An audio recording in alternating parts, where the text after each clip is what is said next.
Donc bonjour à tous et à toutes. Aujourd'hui nous allons vous présenter le modèle 250 KLX. J'ai du mal à parler, excusez-moi.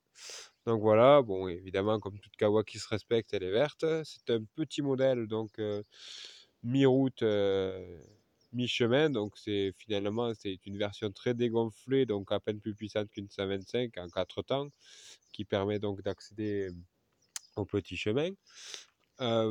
Aujourd'hui, nous avons fait tester un passager cette moto à notre petit ami du jour, monsieur Tommy Pradel, ici présent. Bonjour Tommy. Bonjour. Bonjour. Nous allons regarder ça d'un peu plus près. Donc, il s'agit donc d'une moto à refroidissement liquide, comme vous pouvez voir le radiateur ici. Ensuite, on a un phare très joli. Avec à côté, ce ne sont pas des LED, c'est dommage.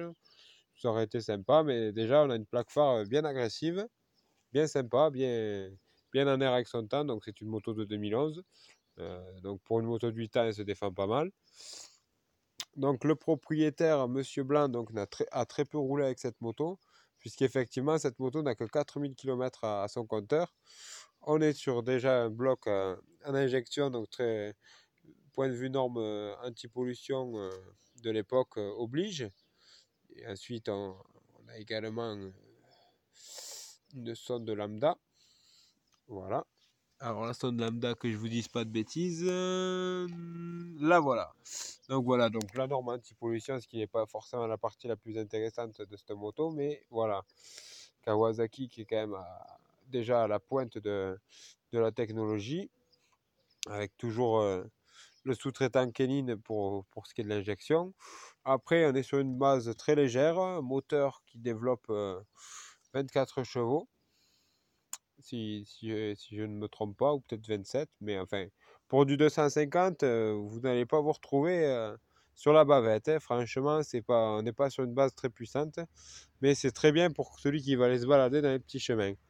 Voilà, nous avons fait le tour de cette moto très sympathique, voilà, qui ne permettra pas non plus d'aller sur un terrain de cross pour faire mais voilà, c'est une petite moto polyvalente à un prix de 5000 € toute neuve.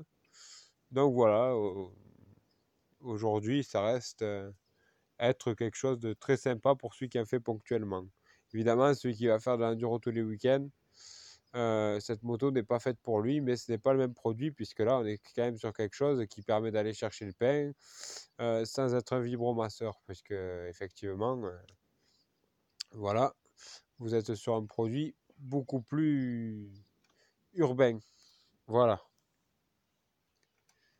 Bon, je pense que quand même, elle a plu à certains, puisque regardez l'émerveillement de ce petit garçon.